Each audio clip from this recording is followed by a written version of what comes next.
Larry Duncan was not just a bystander as a filmmaker. The history of his work is really a history of the working class the last 20, 30 years. Every time that we wanted to do something, Larry called. He was there with his camera crew. But I really loved what he was doing with each shot, each edit, each script that he would write. When you think of media and activism and Chicago, Larry's name comes to mind. Larry knew that workers and their organizations needed to control their own narrative. Hi, my name's Larry Duncan, and I'm a co-producer of a cable TV series called Labor Beat.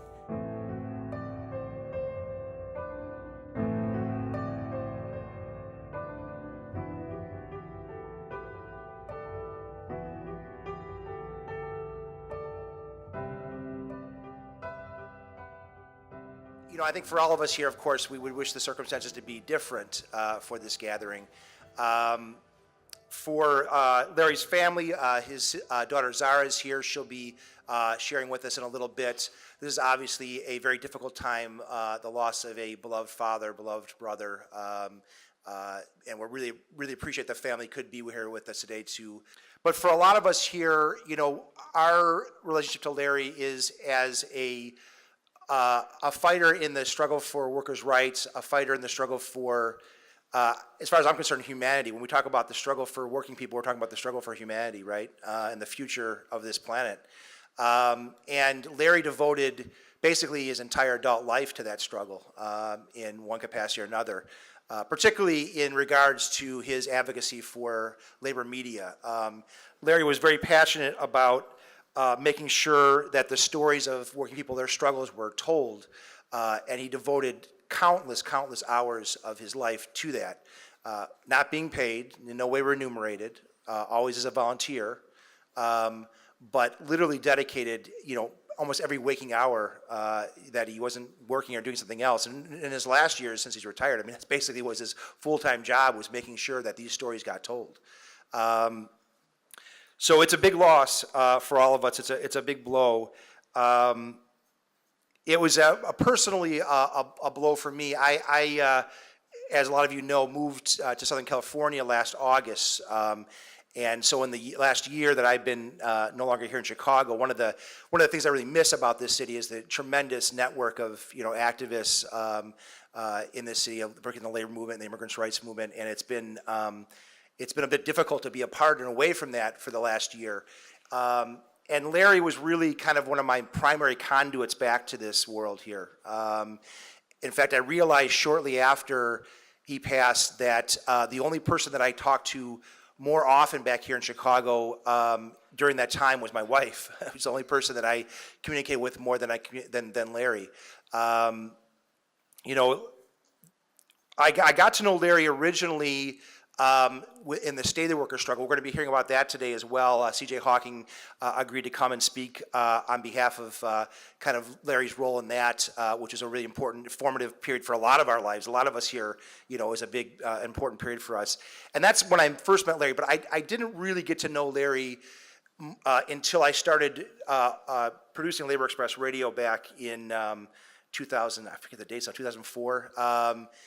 And that's when I really got to know Larry. And, you know, I stepped into that position because Wayne Heimbach, who's also here today, and hopefully Wayne will share with us at some point as well, Wayne had to step away from it for various reasons, couldn't sustain the commitment that he had for like 10 years to doing that program. And so I kind of stepped into it not knowing what I was doing. And there's no way in the world that I'd be still doing that 15 years later if it wasn't for Larry's constant encouragement to me to do it. Often when I felt like there was nobody listening to that program and it was of no value, there was Larry there whispering in my ear about the importance of what we were doing. And so there, you know, I owe a great debt to him that I've been, you know, doing this work for as long as I have as well. I wanted to share a few thoughts. This when I was kind of processing what had happened. Andrew and I particularly were talking those first few weeks. I was trying to help Andrew come up with with some ideas of what to put out there as a public notice about Larry's passing on the Facebook page and our website and so on. And thank God Andrew's a lot more eloquent than I am. So Andrew kind of came up with most of the statement, but all I could do was kind of just throw out some ideas to him in an email at the time. But I did want to share just a little piece of some of the stuff that I said to Andrew at the time. I first met Larry back in 1993 when we were both active in the State Workers Solidarity Committee, but I only really got to know Larry well after deciding to take over Labor Express Radio from Wayne Heimbach in 2004. Chances are I would not still be producing Labor Express 14 years later if it wasn't for Larry's constant encouragement and support. I often felt like Larry might be the only one listening, but somehow that seemed enough to keep me going. I knew I could count on him to give me feedback after every show about the content and whether or not it was broadcast correctly on air, not online. Larry was a more faithful listener to the program than I was myself. I so wish I had the chance to let him know how much I appreciated his encouragement and support all these years. I realize now that I communicate with Larry since my departure more than almost anybody else than my wife. I just can't get over the fact that I won't get the chance to communicate with him again. I went on later in the same email to say, I know it sounds melodramatic to say, but I just feel the world and my life feels more lonely and a more diminished place with Larry's passing. I fear for the world too, with far too voices like his in it.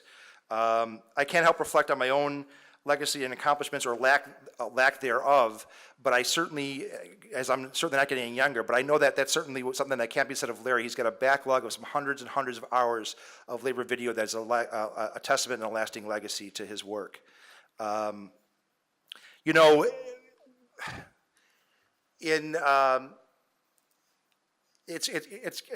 I keep thinking about too is how we kind of, both Andrew and I, how we found out about what had happened. I was so used to hearing from Larry on a weekly basis, usually after the program or a couple of days after the program to give me some feedback and so on, that it was a little odd that I hadn't heard from him in a while. And I had emailed him actually for some thoughts on something I was working on.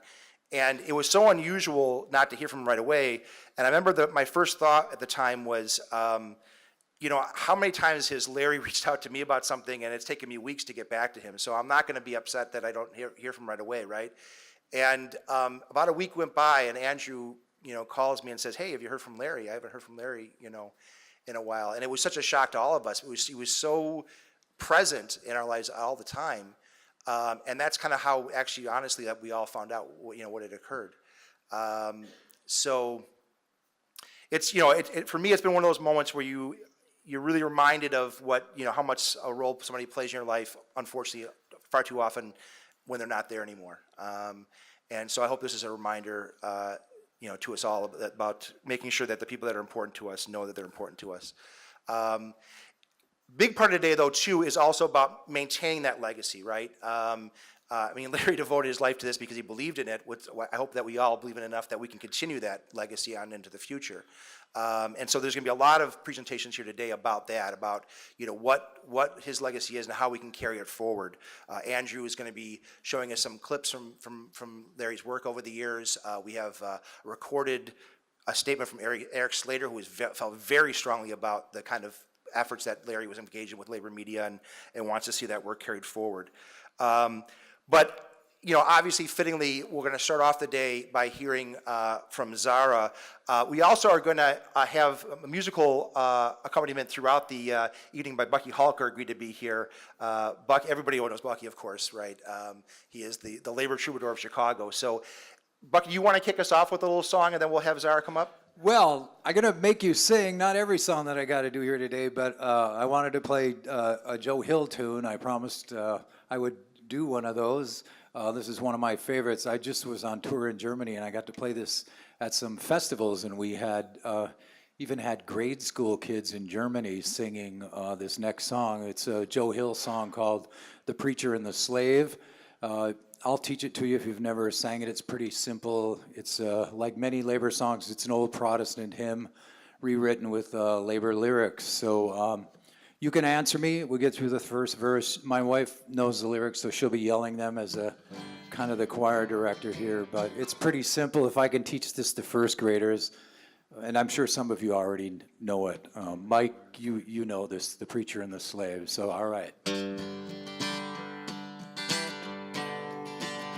Long-haired preachers come out every night, try to tell you what's wrong and what's right. But if you ask them for something to eat, they will answer in voices so sweet. You will eat by and by, in that glorious land above the sky, way up high. Work and pray, live on hay, you'll get pie in the sky when you die, that's a lie. Will the Starvation Army band plays? They sing and they clap and they pray. When they get all your coins on their drum, well, they'll tell you that you're on the bum. You will eat by and by, in that glorious land above the sky, way up high. Work and pray, live on hay. You'll get pie in the sky when you die, that's a lie. Now, when I'm standing up here because I'm looking down in an aerial view, I can see some people are not singing. I think this is not in the spirit of Larry or the occasion. Am I correct about this? Right. So some of you people in the back row, to my left, I see you back there. Okay. I'm gonna see your mouth. You can just mouth the words if you want. That'll be okay, all right? Holy rollers and jumpers come out. They holler, they jump, and they shout. Give your money to Jesus, they say. He will cure all diseases today. You will eat by and by, in that glorious land above the sky, way up high. Work and pray, live on hay. You get pie in the sky when you die, that's a lie. Working folks from all countries unite. Side by side in the struggle we'll fight.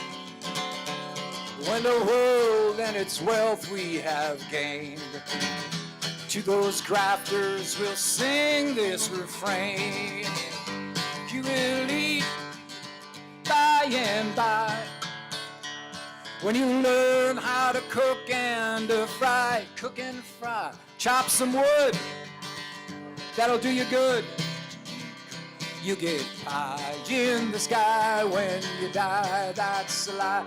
You will eat by and by, in that glorious land above the sky, way up high. Work and pray, live on hay. You get pie in the sky when you die, that's a lie. Keep singing. Hi, my name is Zara Griswold, and I am Larry's daughter. This is very surreal to me, as you can imagine. I'm still letting all of this sink in, but all I can think about right now is what he's thinking about all of this, and I'm sure he has a huge smile on his face.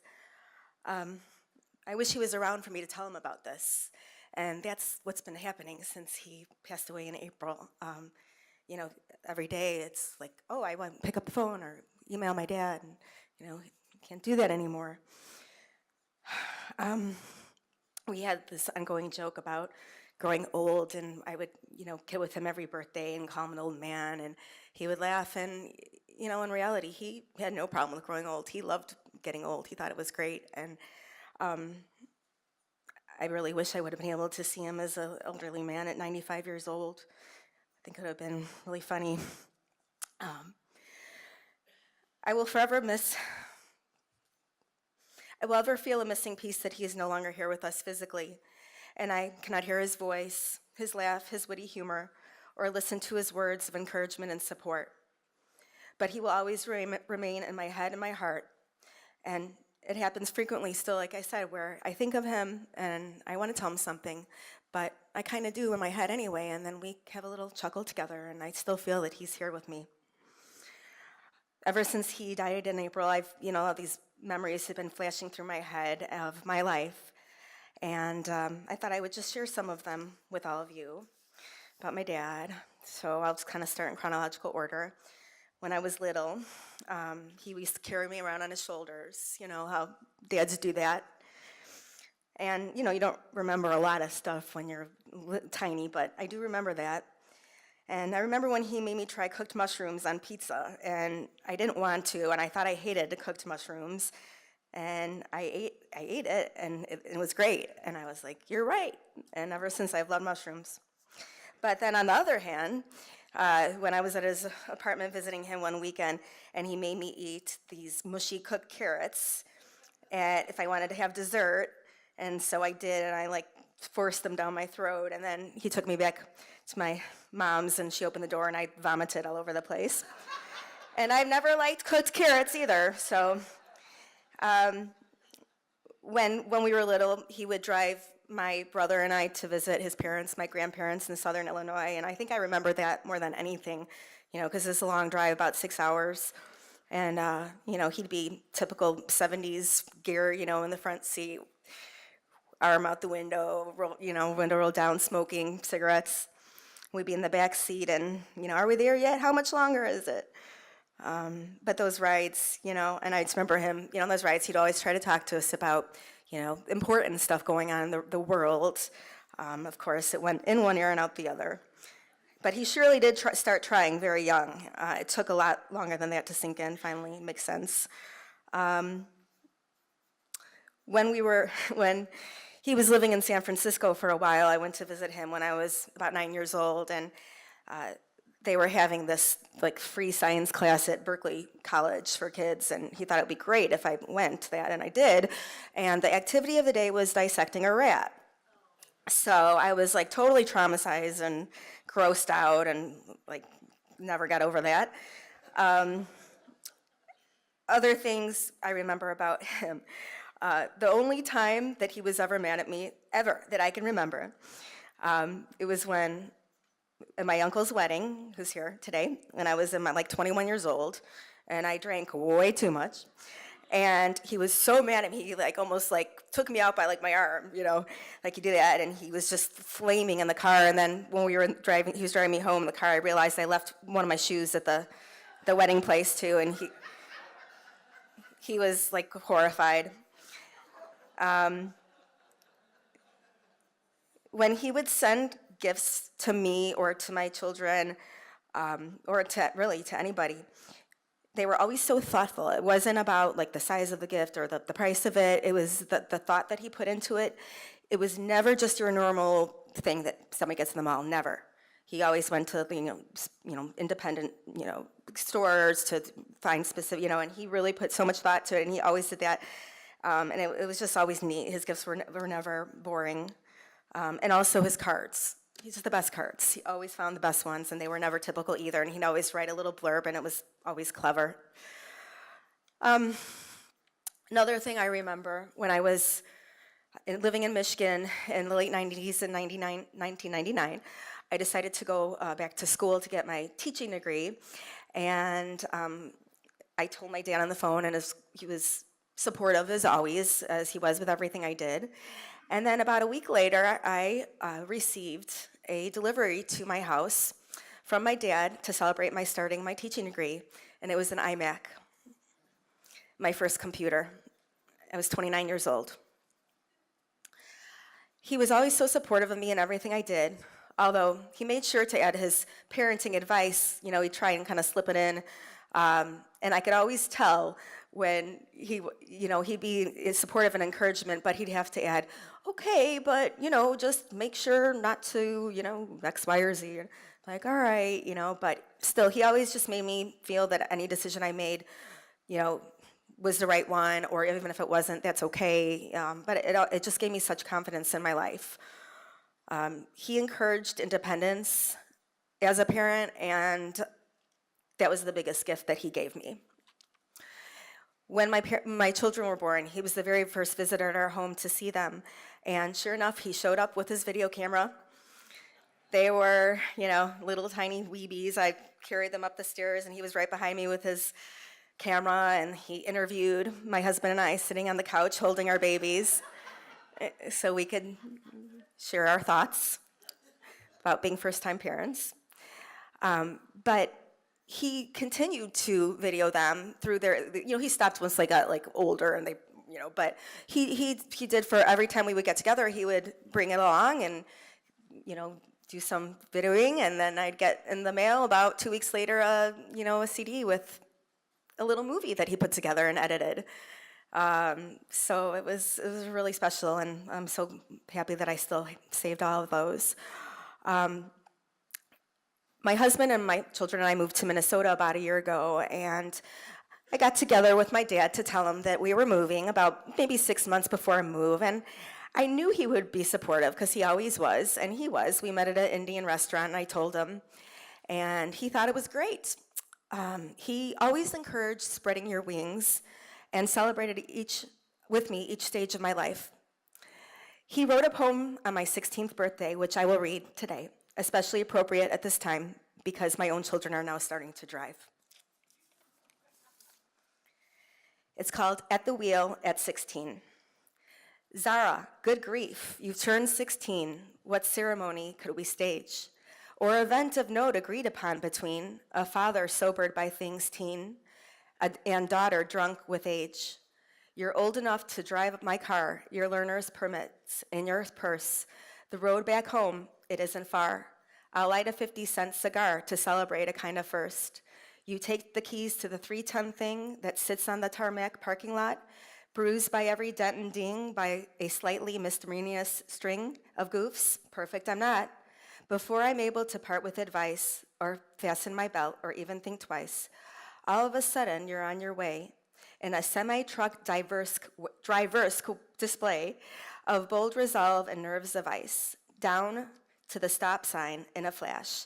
Oh, fear no cop, no curb, no crash, nor unknown thing around the bend that carries in its maw the end. Timidity, thy name is trash. This lady driver has what it takes, lots of skill and few mistakes. But in your student driver's class, pardon me if this seems crass, did they ever mention the brakes? So that was what he sent me on my 16th birthday. And then, another thing that I'm going to read you is, so back to 99, after we got the iMac gift, my husband got a new job, or he was job searching, and he had 2 opportunities. One was in Michigan, and we would have been staying there, or one was here in Chicago. And so I was, I had mentioned this to him on the phone, and, we're not really sure what we're going to do. And so he sent me this email, and this was dated Wednesday, July 5th, 2000. Zara, I'm betting you will both make a good decision. Very few things are clear-cut. And here's another wrinkle. Maybe whichever location you pick for the next couple of years may not necessarily constitute a critical decision. That they both target a similar lifestyle, so it's like fretting over whether to buy Bud or Miller, rather than wondering whether to buy fruit juice instead. I know over the past few months discussing this dilemma with you, I've tended to favor you staying in Michigan. What is the matter with me? Don't I want to have you guys nearby? Well, hell yeah. But I have this other tradition as part of my family. Both my parents moved away from their parental home cities. Mom's Atlanta, Dad's Pittsburgh, when they began their family. And me, Dick, and Paul have all settled away from our parental home area, Alton. For me, it's very natural going to another land or state and creating new roots. It's part of the natural order. Anyway, and then he kind of goes on to talk a little bit about Michigan, and then he says, to finish it off, so do as you wish and as you will, but keep in mind that where you are now, there may be a deep, satisfying destiny in the community which is hidden from your view at this time. So, like I said, always could count on him for good words. Ralph Waldo Emerson said, it's not length of life, but depth of life. I miss my dad so much, and my sadness is palpable. But after his passing is when it became apparent to me that the impact he has made in his lifetime. He has always talked with me about the projects he's been working on with Labor Beat and the things he has done in his years advocating for working class folks. But after his death, the true magnitude became apparent to me, and it has outweighed the sadness, actually. As I know that he truly committed his life to following his passion and doing what he knew was right, and always sticking with his convictions. And mainly, his dedication to promoting the empowerment of the working class community and his strong moral compass. I have the peace of mind of knowing that he lived a life worth living, a deep life, and a fulfilled life. After his passing, when I was living in a blur, an amazing group of my dad's friends came together immediately. And since day one of this tragic event, I have felt a supportive and caring group around me, people who cared about and who respected my dad, and this has given me extreme comfort. I am grateful that he led the life he wanted to live and that he followed his path. He died too young, but he died the way that I truly think he would have if he had any choice. In his apartment, in his living room, surrounded by his piles and piles of books. I am so proud of the person he was, and I will forever cherish that relationship and our time together. Thank you all so much for being here today to celebrate my dad's life. It has ended too soon, but his work and his legacy, thanks to all of you, will continue. Thank you.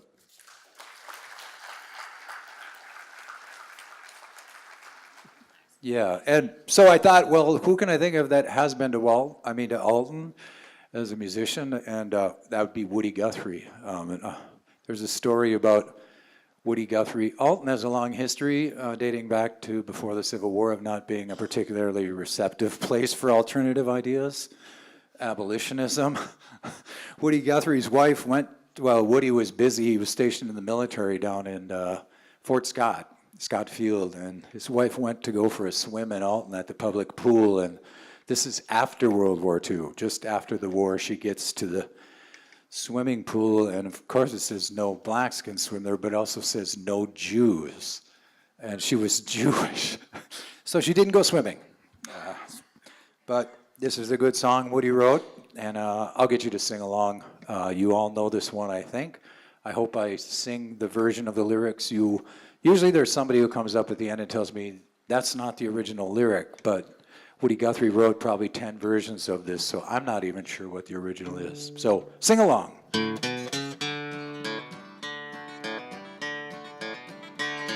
There once was a union maid, never was afraid of the goons, the ginks, the company finks, and the deputy sheriffs that made the raid. Went to the union hall when a meeting it was called. And when the company guards came around, she always stood her ground. Oh no, you can't scare me, I'm sticking to the union. I'm sticking to the union. I'm sticking to the union. No, you can't scare me, I'm sticking to the union. I'm sticking to the union till the day I die.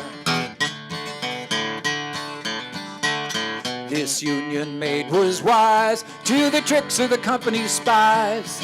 Couldn't be fooled by the company stool. She'd always organize the guys. Always got her way when she struck for higher pay. She'd show her card to the National Guard, and this is what she'd say. Oh no, you can't scare me, I'm sticking to the union. I'm sticking to the union. I'm sticking to the union. Oh, you can't scare me, I'm sticking to the union. I'm sticking to the union till the day I die. You gals who want to be free, just take a tip from me. Get you a man who's a union man and join the ladies' auxiliary.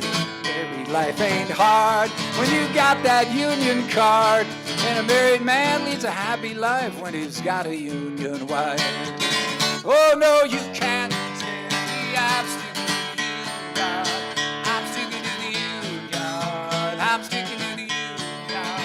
Oh, you can't scare me, I'm sticking to the union. I'm sticking to the union till the day I die. I'm sticking to the union till the day I die.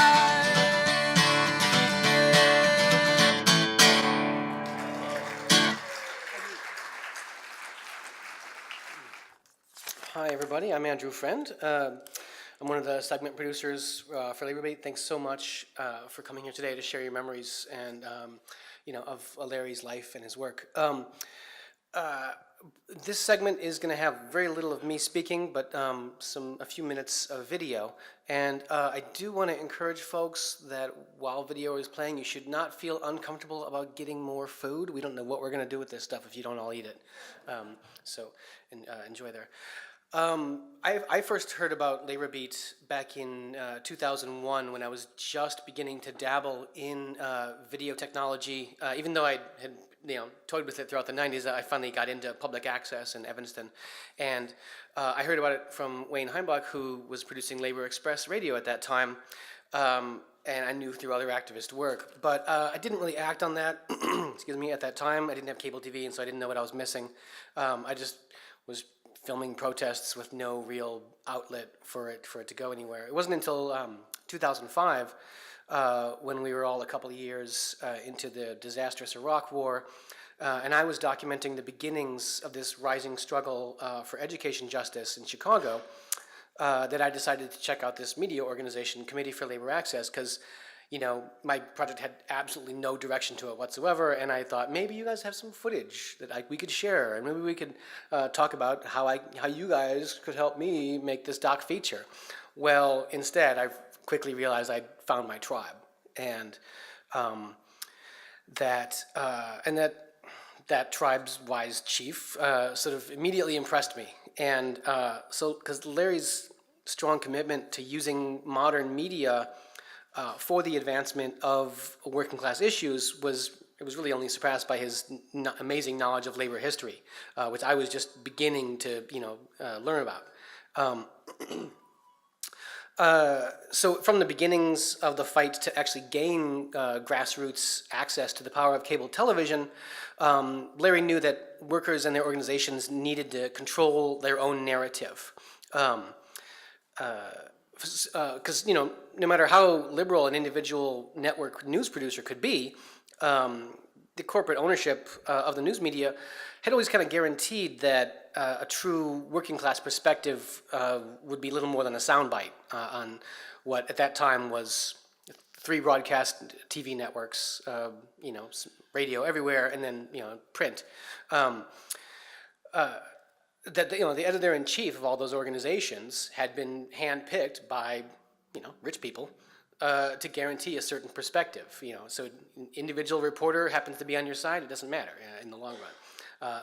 And so Larry understood that labor needed its own media. But this is really prep clip 1.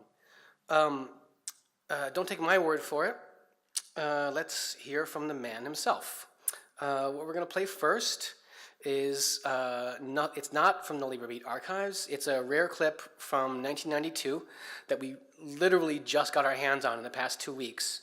It was from when Larry visited an allied, I say allied because it was a grassroots, it was left wing, an allied outfit, a public access center out in Portland, and it was a group called Flying Focus Video Collective, and they would regularly send Labor Beat 3/4-inch tapes to put on the air. And I say it's a rare clip because Larry was not prone to get in front of the camera and be on tape, right? It was rare. It was even rare for him to narrate pieces. I wrote in the initial statement we made that he liked to instead just use really good editing to let the individual rank and file people tell the story. And not have sort of a voice of God kind of coming down there. So it was, now I'm in this sort of opposite mode. I'm trying to find every single one that he narrated just so I can hear his voice again. And so when we got this clip a little bit back, we realized we were sitting on some gold. So here he makes his case in the context of the 1991 anti-war movement that most of the U.S. was not even aware existed because it didn't have any media coverage. So let's watch that first clip right now. Hi, my name's Larry Duncan, and I'm a co-producer of a cable TV series called Labor Beat. And I'll talk a little bit more about Labor Beat in a few minutes, but I'd like to first begin by talking about alternative television and media activism, because Labor Beat, which is a program dealing with what's happening with unions, what's happening with working people, and from a point of view that we would normally see on broadcast television, that's part of a whole movement to do something about the way we are all being manipulated by major broadcast corporate television. And that, in the labor movement, that awareness that working people and their organizations have to do something about this has been growing over the years, and has also been developing over the last year through the course of the Persian Gulf War, the war against Iraq. During that, as the military briefings began to come down, we all watched this on CNN or other stations, there began to develop a hue and cry even within the major media, ABC, CBS, C-SPAN, and so on, that the military were controlling the news feed and dictating to the media what they're going to talk about. This understanding obviously also was beginning to take place very rapidly within the anti-war movement, and some of us, I think, can remember the big demonstration in Washington, where there were perhaps 300,000 anti-war demonstrators who came there, and at that demonstration, one of the people that were invited to speak, which was a unique thing for anti-war demonstrations, first was someone representing the media activist community. Laura Flanders, who was a spokesperson for fairness and accuracy in reporting, got up and spoke. And what she talked about was that during the news coverage, the media would go out and they would cover the anti-war demonstrations and attempt to appear as though they were being impartial. Then they would also cover the pro-war demonstrations. But what they didn't do was that in the studios, they invited the anti-war the pro-war, the pro-administration speakers to come and sit down in an easy chair, have a chat, in a sense being invited into the living room of the American public. But the points of view of the anti-war demonstrators were simply limited to very short sound bites of a chant or a holding a picket line out in the street. And this is an important distinction, that the anti-war movement was not allowed to come into the studio and sit around the easy chairs with all the commentators and to develop all of the subtleties, nuances of that other point of view. Well, there was also within labor a developing anti-war point of view, which and also a debate going on at the AFL-CIO, and it more or less was kind of a standoff because the certain conservative sections of the AFL-CIO wanted to be completely uncritical of the administration's policies, and there were other large sections that wanted to criticize. Labor Beat, which is a program originating from Chicago, got a program from Labor at the Crossroads in New York, and they covered there the protest of a lot of unions in the New York City area against the war.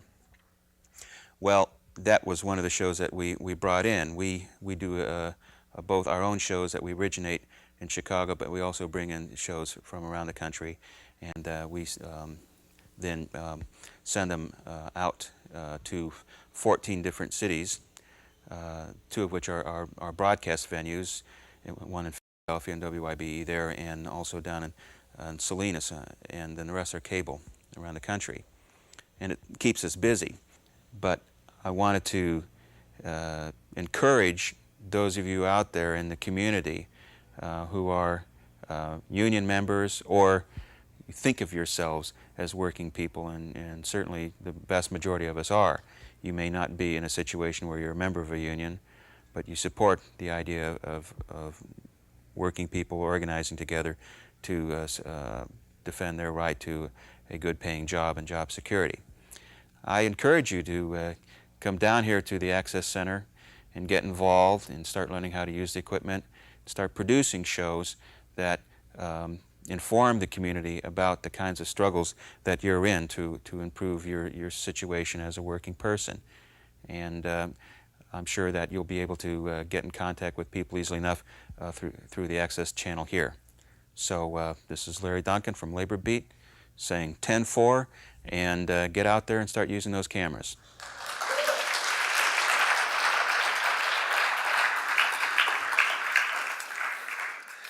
I want to say thank you to the Flying Focus Video Collective in Portland. They dug up this old tape for us, you know, because they agree that if James Brown is the hardest working man in show business, Larry Duncan was the hardest working man in labor media.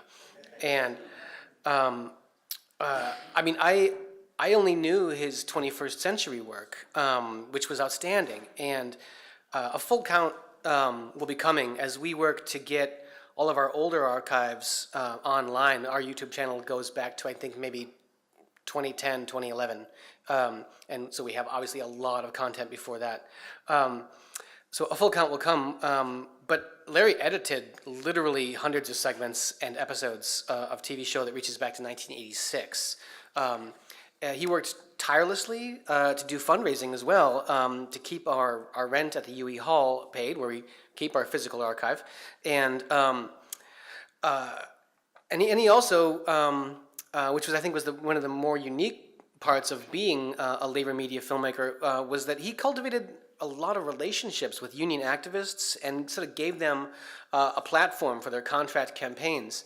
I hope we can hear later from some people from Amalgamated Transit Union who he's had such intimate contact with in the past several years. We're going to play a clip later from an activist who couldn't make it because he's in a different country because of the activism he did with Larry Duncan. Larry was actually using video as an effective organizing tool. So we're discovering just how much work, unfortunately, he was taking on for himself.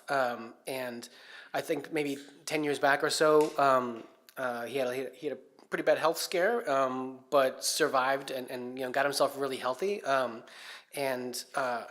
he was still like, all labor beat all the time. And and we can say like, oh, we wish he would have slowed down. Maybe he would have lasted longer. But I'm like, lasted longer to do what? This is what he lived for. And, to just imagine him sort of going off in the sunset and not doing media anymore, I'm like, who is this strange man? That wouldn't be how I would imagine him.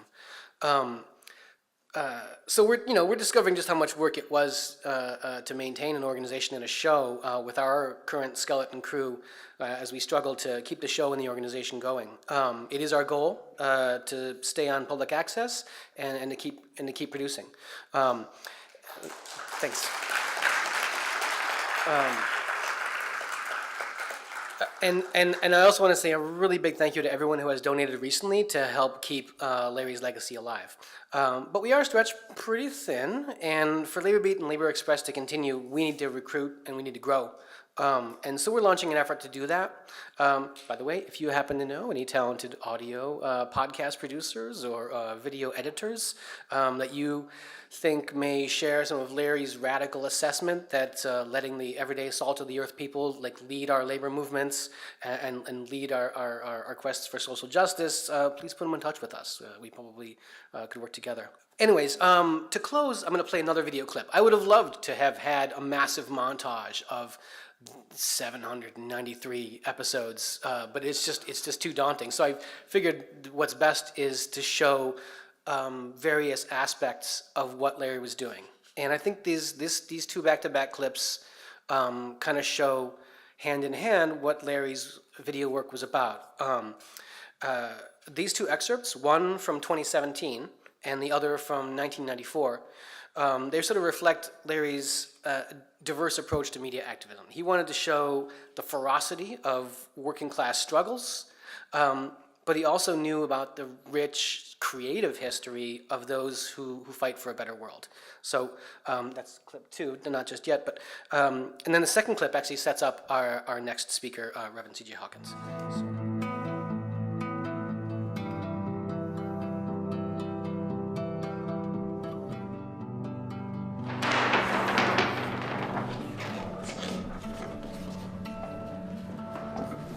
That's pretty good, right? Yeah. We are at the office at Art in These Times, which is a gallery in these times, a publication here in Chicago. And we're about to have the release party for the Celebrating People's History, Iraq Veterans Against the War, 10 Years of Fighting for Peace and Justice portfolio.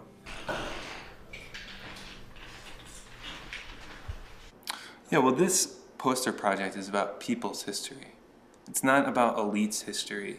And the history or the stories that we're getting in the media are all these elite, quote unquote, soldiers or service members. And I think that presents a very distorted perspective of these occupations, because the occupations weren't conducted just by special forces. It was conducted by thousands and thousands of regular troops.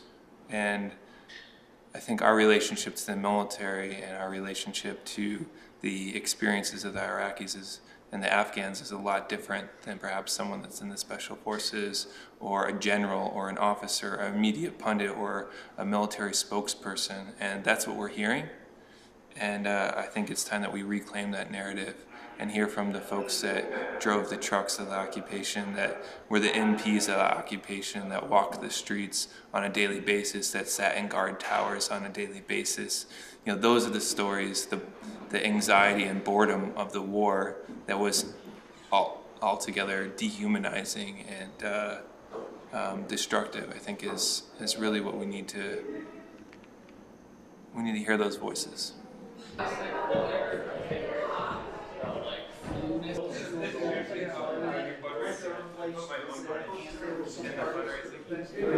This is a print called Every Bomb Dropped on Iraq Explodes Along the Gulf Coast. It's a print that I did with my collaborator, Sarah Ross.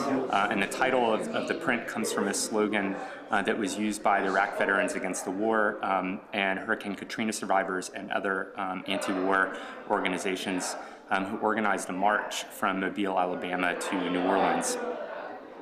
And they drew their slogan from a series of speeches that the Reverend Dr. Martin Luther King gave, where he was explicitly linking militarism and war to economic injustice and racism at home in the United States. And I'm trying to remember the exact words that he used, but it was to the effect that every bomb dropped in Vietnam exploded here at home, and he was explicitly talking about the devastation that was happening in cities at the time in the late 60s due to economic restructuring and other things at the time. And that became our inspiration for the print.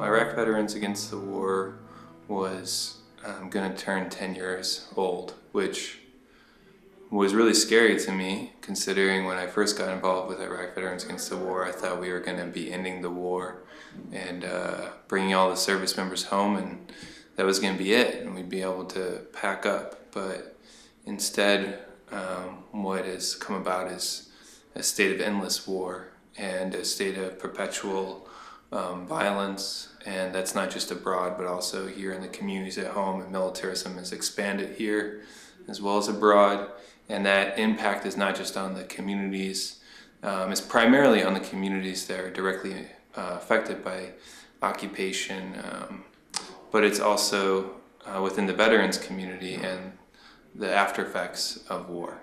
And so this portfolio is trying to track our 10-year history, really to lay a groundwork to acknowledge that there was a lot of work that was done that I think is easily forgotten. And I want to hold that up and make sure this project uplifts that and celebrates that history and the accomplishments that we have had.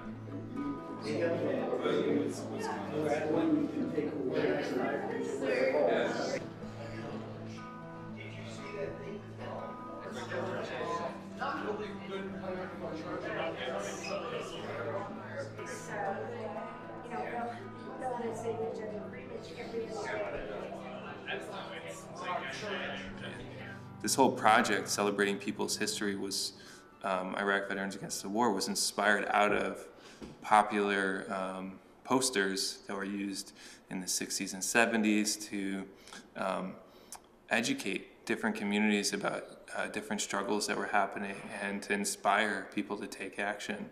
And you know, there's some of the old Winter Soldier newspapers that really captured the history of Vietnam veterans against the war. They had amazing posters that they had in all of their publications, and I thought they were really inspiring, and I thought it was a great way to directly communicate with folks. And I created a past portfolio called the War is Trauma portfolio, and Iraq Veterans Against the War used those prints in teach-ins. So we'd pass out the prints and let people read them and tell us what they thought about what they meant. And all of a sudden, we have folks that haven't been engaging with the issues of war and militarism, engaging with it and sharing their perspectives because there's a tool to start a discussion.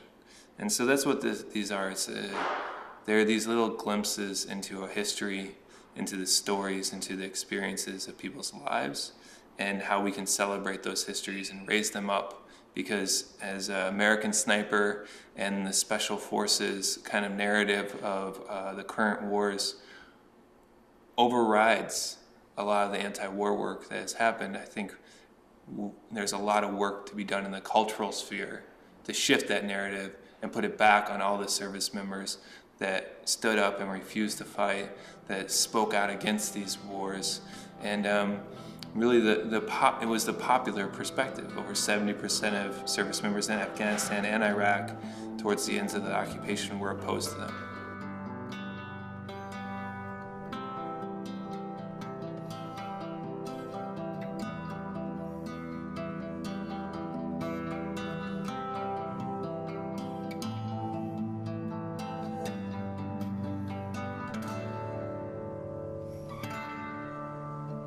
We are going to win this war because we cannot lose it. We cannot lose it.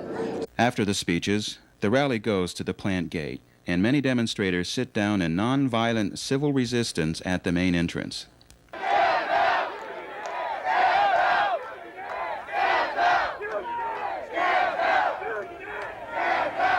Although this action is clearly non-threatening, the police begin to pepper mace the peaceful demonstrators.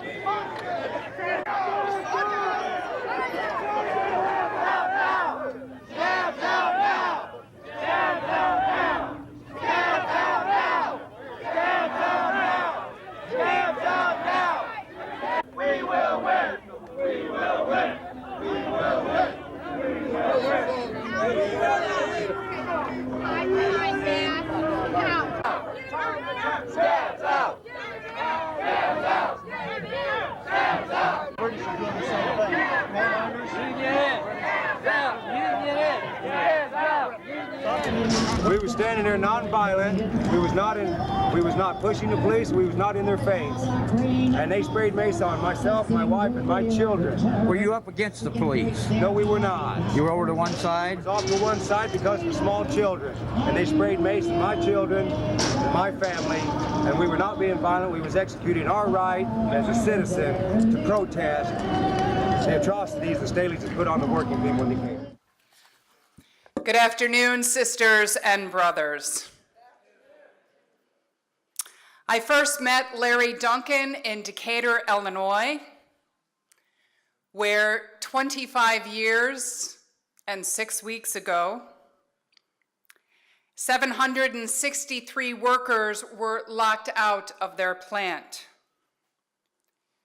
5 years before that, a multinational company based in London had taken over the corn processing plant, which had been a source of hometown pride for the workers at the Staley plant. But the new owners had little regard for the safety of the workers, resulting in one worker, Jim Beals, dying on the job and injuries multiplying exponentially due to the imposed 12-hour rotating shifts. This galvanized workers to engage in a historically successful campaign known as Work to Rule, which was led by Jerry Tucker. You can see a photo of Larry interviewing Jerry with the Staley building in the background in the montage that has been showing this afternoon. Then, once the workers were locked out, they formed dozens of solidarity committees in cities across the country filled with activists, unionists, supporters, and religious leaders. Chicago became the flagship solidarity committee led by Stephen Ashby and Earl Silbar, and became one of the sources of pride for the Staley workers. The Staley workers, you see, were drawing a line in the pre-NAFTA sand against corporate greed and corporate dominance in our lives. And Larry arrived in Decatur with his camera and with his heart. As the lockout went on for 2.5 years, Larry's interview with workers, coverage of demonstrations, coverage of the police actions against the workers, and rallies with thousands of people all illuminated the struggle for all of us. Larry magically brought a passion for the working class. You see, Larry Duncan was not just a bystander as a filmmaker. He had heart in how he filmed.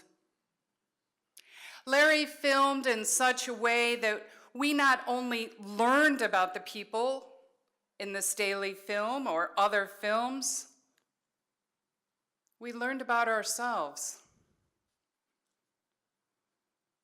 Larry filmed in such a way that viewers could begin to see the world the way the workers were seeing the world.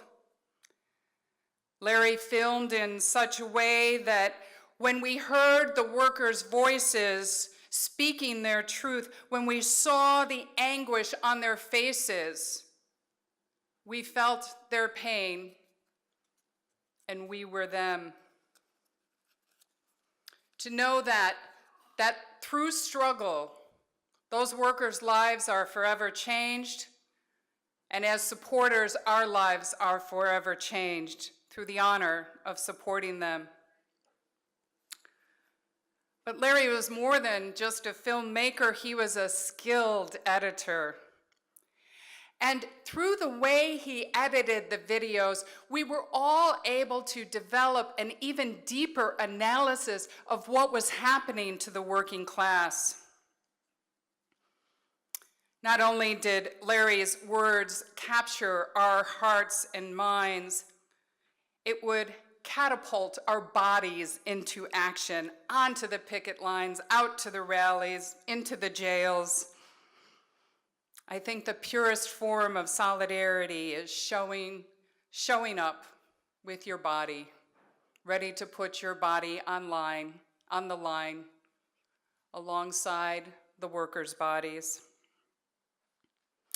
Through the sheer magnitude and volume of Larry's work, we knew that more attacks were coming.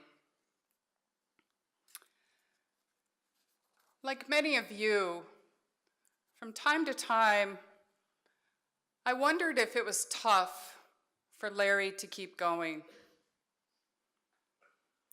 Filming people in struggle who are speaking their truth is not always easy. Because while there is conviction in their words and their faces, people are also facing deep isolation and some despair and fear of becoming extinct. Filming people who put it on the line only to be swallowed up by the relentless, heartless systems of capitalism, racism, militarism, and so many other oppressive structures seemingly cemented into our society is indeed very, very hard work. We cannot sugarcoat it. Many of the watershed moments that Larry lived through and we have lived in, like the Staley workers, have had heartbreaking defeats. In spite of all of our good work, in spite of all that solidarity, these defeats have been heartbreaking. And they have exposed the calculated and cruel and evil disregard for the dignity and the worth of every single human being among us. And that, my friends, is tough to film. And yet, our dear brother, Larry Duncan, persevered. Like those in his films, he persevered to lift up the voices and say, hey, we're here and we matter. Larry persevered because he knew that a better world was possible. And that maybe, just maybe, if their voices were heard, the people in the struggle would not be isolated and would not become extinct. Larry persevered with his camera and with his heart. Larry persevered like Steinbeck's Grapes of Wrath character, Tom Joad. And as you hear these words, I want you to hear Larry's voice, speaking these words himself. I'll be all around in the dark. I'll be everywhere. Wherever you can look, wherever there's a fight so hungry people can eat, I'll be there. Where there's a cop beating up a guy, I'll be there. I'll be there in the ways that guys yell when they're mad.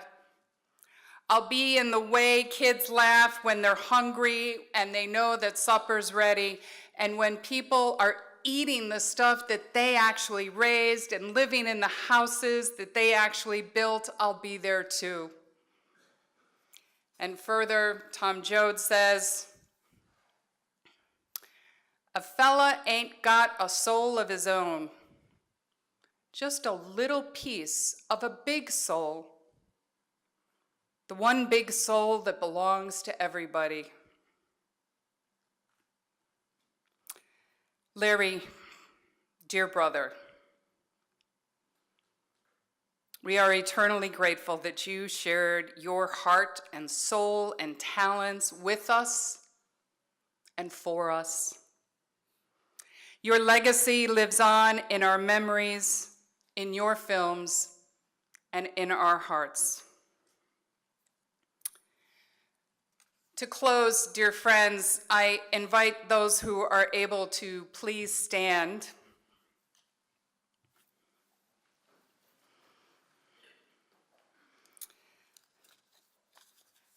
There are many people here who were involved in the Staley worker struggle, and they had a salute, the solidarity salute, and it will start out with clapping, which will increase in volume and speed, And as we reach a peak, when I raise my arm, we will shout one big whopping solidarity to our brother Larry. And so, let us begin.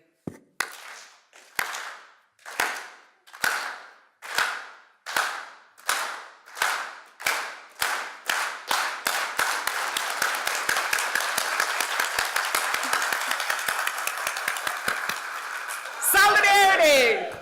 Thank you, Larry. This is a song from a blues performer many people have forgotten about named J.B. Lenoir, who probably is more well known in Europe. He was a bit of an, I don't know, interesting individual as a blues performer because he wrote more political lyrics than most blues performers. This particular song, I don't know if this story is true. I like this story, so I haven't done a Freedom of Information search on J.B. Lenoir yet. Supposedly this song got him in trouble with the FBI and they had a file on him. And I like this story that a song could get you an FBI file. There's nothing in this song that's particularly radical, and every time I perform this, in fact, I'm amazed. I think, like, well, who's the person that got the job during the McCarthy era in the 1950s to go around listening to 45 RPM records or whatever to see if they were subversing or subversive and subverting the minds of the nation's teenagers? But this is the one that got J.B. Lenoir in trouble during the Eisenhower administration. It's straight ahead. It's called the Eisenhower Blues.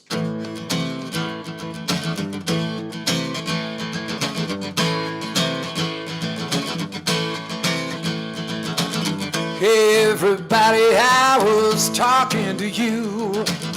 I ain't jiving, that's a natural truth. And I said, who now, baby? I got the Eisenhower blues. I'm talking about you and me now, baby. What on earth we gonna do? My wallet's empty and my fun is gone. The way things go and I won't be here long. I said, who now, baby? I got the Eisenhower blues. I'm talking about you and me now, baby. What on earth we gonna do? Took all my money just to pay the tax. I'm giving you people all the natural facts. I'm telling you people now, it's my belief.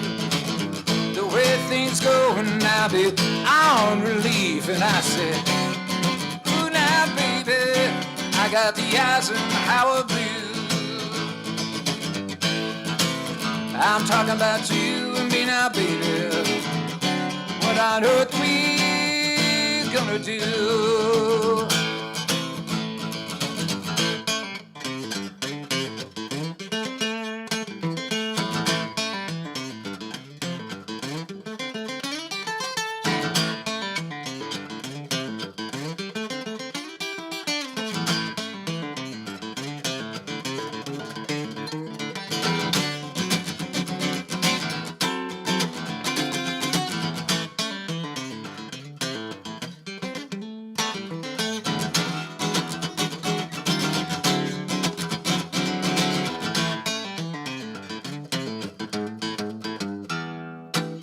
Ain't got a dollar now, ain't got a cent, ain't got no money to pay the rent. My baby needs her clothes, she needs her shoes. So people tell me now, what am I to do? I said, ooh now baby, I got the Eisenhower blues. I'm talking about you and me now, baby. What on earth we gonna do? I'm talking about you and me now, baby. What on earth we gonna do? I'm talking about you and me now, baby. What on earth we gonna do?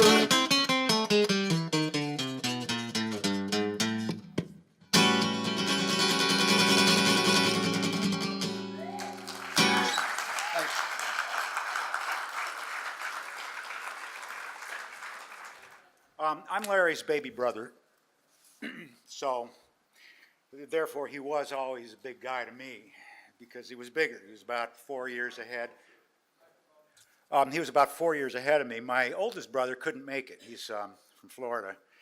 But he was, after he died, there were a few, I was looking for memories of him. And one of the first that came to my mind was when he was, when I was coming home from junior high and he was in high school and he was playing French horn at the time. And I could hear the horn half a block away. And the closer I got to the house, I could even hear, you could hear the windows rattling. French horn, I mean, he said he was taught that if you're going to make a mistake, make it big. And I remember, and he practiced and practiced. He ended up in high school, he was accepted into the St. Louis Philharmonic, I believe second horn. That's not the professional, but it's one of the best amateur orchestras in the country. I could tell you something about that too, but he was very bold. He had a kind of epic quality that was apparent very young. When I was about 4 or 5 years old, we lived in Detroit, a little house, had a little backyard, and there was a whole bunch of business going off in back, and Larry must have been about 8, 9, and Dad was helping him get some stuff together. Larry and his friend got together, were building something in the backyard. The trees were around, there was the alley and the incinerator back in the old days, and you know, the alley was well-traveled. And I was a little kid, and I went up and said, what are you doing? He says, I'm building a rocket ship. You know, and I'm big eyes, but I'm not dumb. And I said, I mean, it just didn't seem right to me. You know, are you sure? Is this going to work? Are you, you're kidding, right? He said, no, I'm building a rocket ship. But I think I remember he did that kind of shrug and smile. Yeah, it's a... And so they got all together. It was a couple of orange crates wired together with this big rod coming up, and Dad helped him find, he had an insect sprayer, the kind you push, and he put a bunch of caps into the thing, and I guess a little kerosene or something, and then lit it, and was standing on top of it, sitting on top of it, pumping. And he and his friend, I mean, I figured out by now that this wasn't about that. He wasn't going anywhere, and he knew he wasn't going anywhere, but he and his friend were having a blast. They were just having a blast, and people were, the neighbors that are within, you know, they were up to this business for about a half hour, hours. It was like the whole afternoon. They were hanging around off the alley, hanging on the fence, watching this stuff. And Larry and his friend were just having fun. Wow. Other event, this kind of quality of being there and not there, a kind of magician, a kind of master of ceremonies, but without him being, well, sort of being there and not there is all I can describe it. We were at a rodeo. We'd moved to Wichita. Probably he must have been maybe 8, 9, 10 years old. We moved a lot when I was a kid. And I was at a rodeo in Wichita. We'd never seen one before. Mom and after their intermission, everybody came back and we all sat down. And where's Larry? Well, he's not there. Mom said to Dick, to my oldest, to go out and look for him. Dad said, no, he'll be along. He's fine. I believe Dick did go out and look for him, couldn't find him. So we were sitting there, and then Mom's worried. Dad's saying, well, it's going to be fine. He could take care of himself. Times were a little bit safer back then, I guess. Anyway, so out on the rodeo, this little tiny car, this little clown car comes. And it drives around a couple of circles, it gets out there, and it says it breaks down, a big poof of smoke, and the clown gets out of it scratching his head, and then he looks into the car, and he's real mad, and he grabs his kid and pulls him out. That's funny, but he keeps grabbing more and more. And we're thinking, oh, is he in there? But every time, there were like 20 kids crammed into there. It always seemed like there could never be another, never be another, never be another. And we had all pretty much lost hope at that point. And at the very last kid to get out of this car, and I checked this with my brother, Dick, talking on the phone last week. Our memory is the same on this. He was the very last to come out. And he came out of the car, the very last one down there, and my mother's just like, whoa. And we were just clapping. Other things, I mean, his events at scout camp, I wasn't in the Boy Scouts, but Dick, I'm going to pass along some things Dick reminded me of, and I'd heard about him. Boy Scouts, one event was the flatulence contest. I don't know if I guess this can go on film, you know. As I said, Larry played horn, but he also played bugle. He started off in cornet in grade school, and I do remember him, and I remember very clearly, and I can almost hear it right now, the sound of him practicing the bugle. And in Boy Scouts, as anywhere, lights out is taps, and waking up is a reveille. And I remember him practicing taps on the bugle, and he was in 6th, 7th grade, maybe at the time, 6th grade, and it was beautiful. It was beautiful. So they had this contest, and Larry was not in first, did not win, Dick said. However, at night, the lights settled down, and everybody got into their tents, and it came time for taps, and you could hear Larry playing taps on the bugle.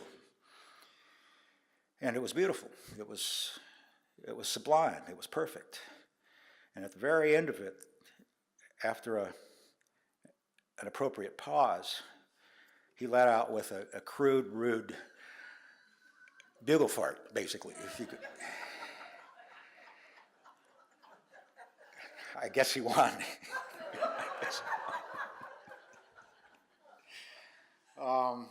Dodgeball, there's another example.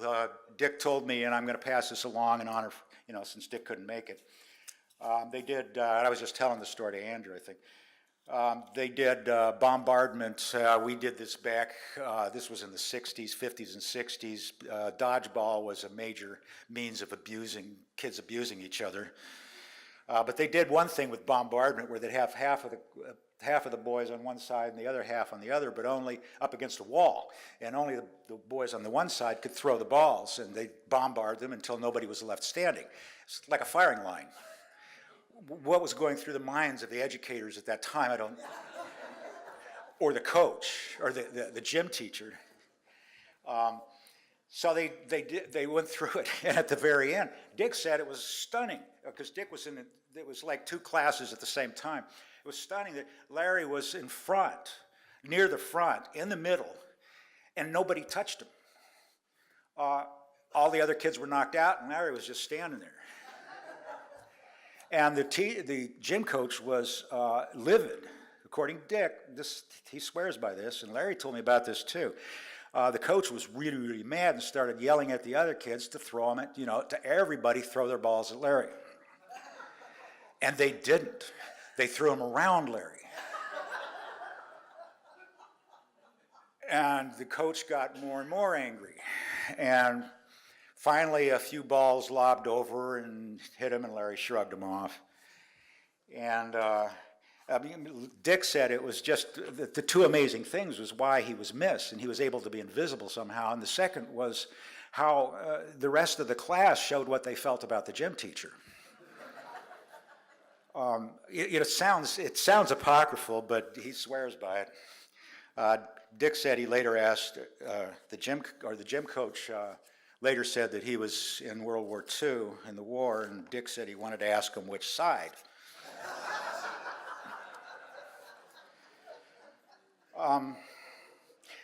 He was also a seeker of truth, a poet. So Zara read some very nice poems. I remember from a very young age, after we moved to Alton, I know my oldest brother told me about geometry a bit and taught me some things, and I was a little kid, and Larry taught me about the uncertainty principle and the double slit experiment. Looking back when I was in high school, I think he got it a little wrong, but he was on track on it, and we were always interested in that. We'd watch TV, science fiction theater.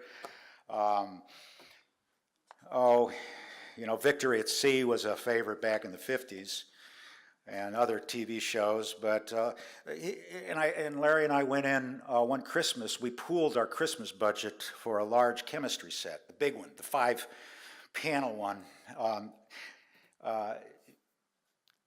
We never did anything with it, except the first thing was to mix all the chemicals together and see what happens. In any case,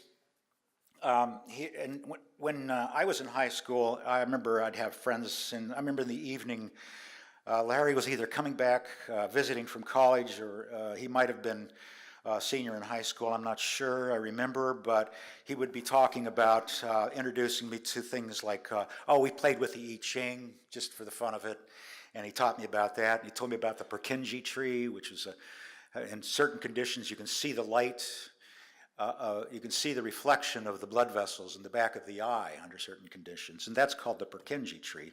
It's either the vessels or the neurons, I'm not sure.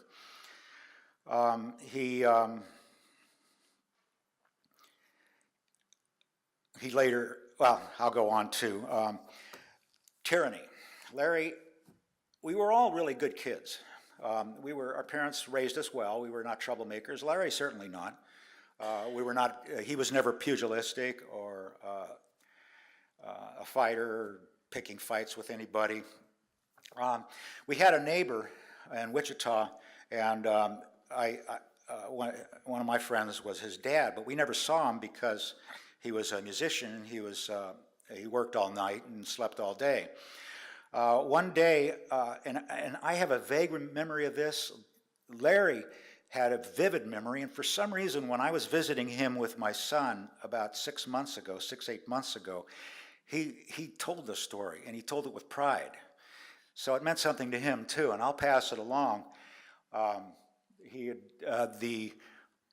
We were all playing, and apparently Mr. Butcher was up during the day, and it was unusual, and he was coming out, and he was being really, really mean to the kids. He was yelling at them, threatening them. He had just planted a little tree by the corner of the house, and apparently one of the balls we were playing with rolled up against the tree, and he flipped out. And I remember after he went in, and I do have a memory of this, Larry,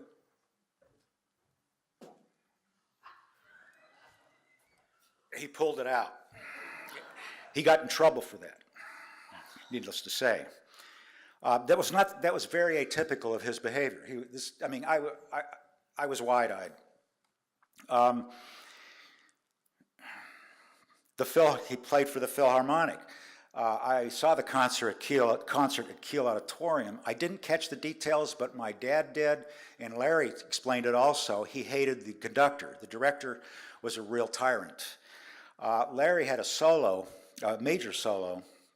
I don't remember the piece, but he was in the row with his horn, and he had the mouthpiece out, and he was fiddling with it in his hands, so the director could see it. And it was getting closer and closer to the solo. And Larry was fiddling with the mouthpiece. And seconds before, he stuck it in and aced it. And I remember Dad asking him, what was going on with the mouthpiece? And Larry said, that was for the director. He was a teacher at University of Missouri for a while. Apparently, he was accused of saying something subversive in class, whatever that meant in 1960, in the late 60s, early 70s. And he ended up resigning. He was never allowed to face who said it or to hear what it was that he was supposed to have said, because he said, I was teaching it straight. Now, teaching literature, teaching history is subversive by its nature, I suppose, back then. But he wasn't spreading anything. Anyway, that's the last he saw of teaching. He left teaching. He ended up, I don't have all the timelines straight. He was a conscientious objector and served some time. I don't think he served any jail time, but he ended up working in a hospital. I think he did work as an orderly or cleaning up in a hospital for quite a while. Before that, I think he was accepted and went to Tassajara, which is a Buddhist monastery in California, and had, I think he was there maybe a year, maybe less. He told me about speaking with the monk one night about how he knocked on his door one night and said, "Can I?" And Alan can he told this story recently. He knocked on the door one night. He was not feeling right. This is after like 6 months of meditation, and the guy opened the door and he said, "I feel like punching somebody." This is at the Buddhist monastery. So the guy says, "Come and have some tea." And they talked. Larry showed me, I couldn't find the book, but he showed me he had found, it was Bob Ramdas, who was there at the time. Anyway, he ended up out on the street in California at Haight-Ashbury at the time. He didn't get into that scene much. He came back. Marriage, children came along, and when I visited your mom, Vivian, and Larry in St. Louis at the time, that may have been before when he was teaching, because he was working, unless he was serving as CO at the time down there. But I remember visiting you, and I went out with Larry during the day and went around with I think it was the SWP at the time in St. Louis. They were doing door-to-door fundraising. And then afterwards had a ball game, and they needed a second base, so I filled in with that. I forget who they were playing. Marriage, children, grandma. Okay. I guess a lot of you may already know this story, I suppose. When my dad hated his father.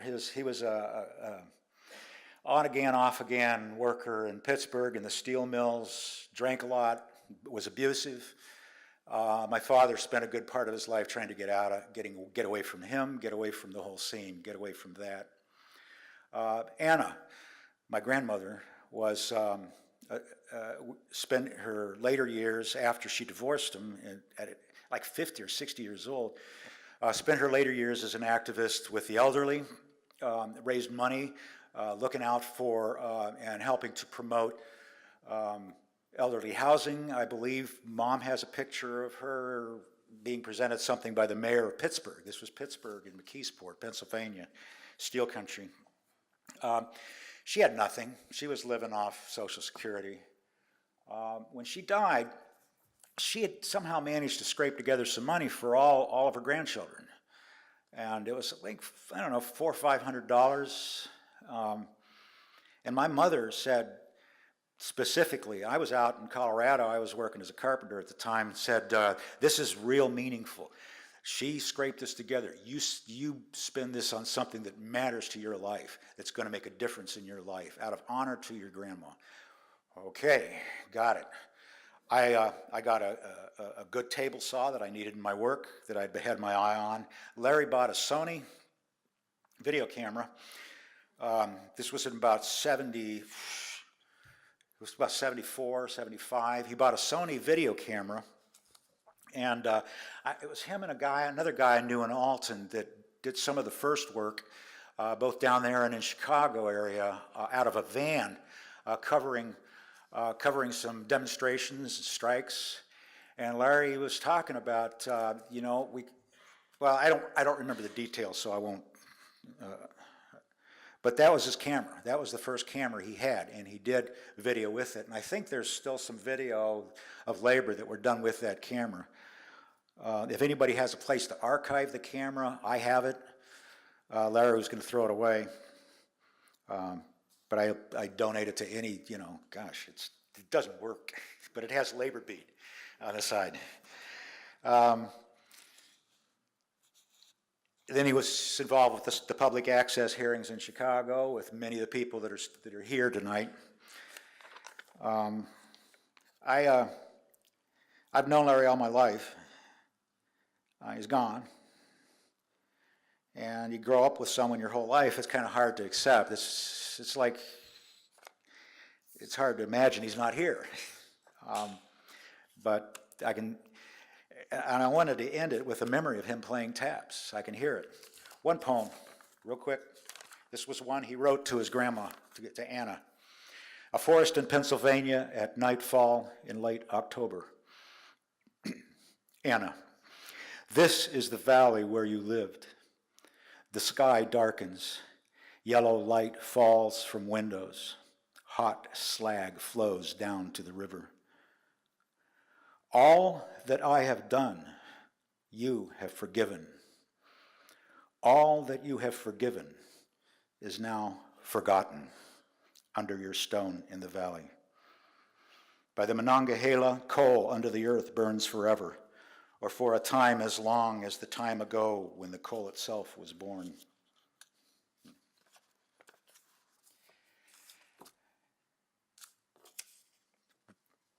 A haiku. Tassajara, this is the monastery. So many summers now since I performed farewell bow. Thank you. Well, first of all, I want to thank Larry's family for being here and all of the people who have made Labor Beat happen, because it's been a collective struggle that brought Labor Beat into being and keeps it going, actually, which is really a testament to Larry and what he did, that he was able to bring together people and continue to work in a consistent way. And Larry was a hardcore activist in media, and that's what really made him an important force, I think, in Chicago. I first heard about Larry from Jim Hamilton in St. Louis, who was working with Larry, I think when he got his camera there in 1976, that's when I first heard about it, because Larry covered a demonstration against the Nazis in St. Louis in 1976. And it's interesting because today, right now in Washington, D.C., there's a struggle against the Nazis as well, and the right-wingers who want to march. And they asked the ATU 689 to have a special rail car to bring the Nazis to a rally in front of the White House. And I salute the members and the leadership of ATU 698 saying, to hell with you. We're not going to give a train. We're not going to give a special train to the Nazis to the White House. They need a train to hell is where they need, really. So I think that's a good development. But Larry's view was, as my view, as well as many others, is that we have to hear the voices of working people in this country and around the world to understand what's really going on. Not by somebody telling them what's going on, but the voices of working people, what they're going through every day. That is the power to transform the consciousness of people and to understand what is happening in the working class. And I got involved in 1982 with a labor community access show called Labor on the Job, which we ran many years. And Larry was in the Bay Area and working with me and others, and he loved the Bay Area while he was there. I mean, I think his favorite thing was gyoza, a Japanese restaurant. He always used that gyoza restaurant. But he had a good time there, and he came back to the Midwest to be with his family. And, the history of his work is really a history of the working class the last 20, 30 years. I remember his coverage of the Labor Party convention, where Mike Griffin apologizes that he can't be here. But Larry covered that convention and showed Mike Griffin and others struggle. Why are working people fighting for a Labor Party? What are the issues that working people face? Larry covered that. Larry covered that for all people who weren't able to go to the convention. And obviously the war zone and his coverage of that was critical. And Larry also was involved, along with myself and other producers, in forming a group called UpNet, Union Producers and Programmers Network, of trying to bring labor video media people together around the United States. And it's, again, the problem that we have in this country is there's a disconnect. I'm a member of the CWA, journalist union in the West Coast, but I remember, and I think I covered a strike of ABC workers in San Francisco. It's a national strike. So I go down to the ABC workers in San Francisco, start talking to them. What are your issues? What are your concerns? Why are you out here on strike? I said, do you guys have a video? No. Now, these are the people that make our media. I mean, our union's 700,000 members, the CWA. We represent journalists, videographers, TV producers, media makers, and yet we don't have a channel. There's a real disconnect. If we're going to try to get our stories out, we need to have a national labor channel that has history of working people, documentaries, live programming. That's what Larry and I and others have been fighting for many years, to have a labor channel for the voices of working people to get out there, the history, the education. And we're still in that struggle. We're still in that struggle because, unfortunately, we are stuck with the capitalist media every day, blaming workers, twisting things, propagating wars. The Russians are the fault of all our problems in this country. If you haven't discovered, the Russians, blame the Russians. But the other thing is, the great thing now with technology, and there are many negatives, the gig economy, what's happening to workers in this country, temporary workers, is that this thing is revolution. This thing is revolution because workers, not just here, but around the world, can get their stories out directly. In China, it's called The Machine. A lot of workers work on it, but there's worker-generated content going on with this thing all over the world. So workers can tell their story directly, not only about their work situations, but the racist attacks, the murders of African Americans and others in this country. This thing breaks the information blockade, and that's one of the things Larry and others have been trying to do, break the information blockade to get the real stories out. And so I think that what we've seen recently now with the teachers' movement and the use of social media is fantastic. Thousands and hundreds of thousands of teachers joined together using this technology, using social media to get their stories out and organize, first of all, the largest spontaneous strike movement in our lifetimes have been of the teachers. And I think that's a harbinger, really, of what's coming in this country, because workers are fed up. They're fed up with a declining living standard. They're fed up with their children being thousands of dollars in debt when they go out of school. How the hell can you have this in this rich country where kids have to go into debt and leave school as paupers paying off their loans? It's an outrage when you have all the wealth. And I have to say, in California, I mean, I've been in Chicago only a few places the last couple of days, but in the San Francisco Bay Area, you have thousands of people in tents. You have people who have mental problems on the streets, people being killed. I mean, it is a dystopian nightmare what capitalism is doing to people in the richest state, in the richest country of the world. It's intolerable and something we have to oppose. Larry was for getting those stories out. And when you look at this country, increasing the military budget, while you have people can't get homes, people can't get health care, that is really a contradiction of our society and what we have in this society. We have a great country, we have a great people, and we need to really use those resources for the betterment of our society. So Labor Beat survives, and the last time I was in Chicago was for the formation of a group called the Worker Solidarity Action Network at UAW 551. Larry covered that. And workers from here and around the world came together to discuss building a united labor movement to fight for workers who are locked out on strike or fired, to fight against privatization of education and privatization of public services. We do need a united front uniting all working people, regardless of unions, whether they're in unions or not, to back each other up. We have tremendous solidarity, and that's what the bosses are really worried about, because they know once people get moving in this country and build a working class movement, they're in trouble. They're really in trouble. We just commemorated the San Francisco General Strike, and I hope you pick up a copy of Labor Fest, because the history of working people in this country, like the history of workers in Chicago, is a history of united action, of internationalism, of solidarity, brothers and sisters, all races, all communities coming together. And that is a powerful history which most workers, unfortunately, are unaware of. And that is another contradiction we have in this country. Working people don't know their own history.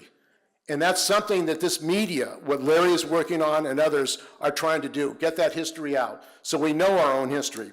And one of the things I'm happy to say, I was at the Chicago Historical Society yesterday, and in the blues section of the museum, and I was talking with the guard there. He was there. It turns out he's a temporary worker, working 12 hours a day, can't survive.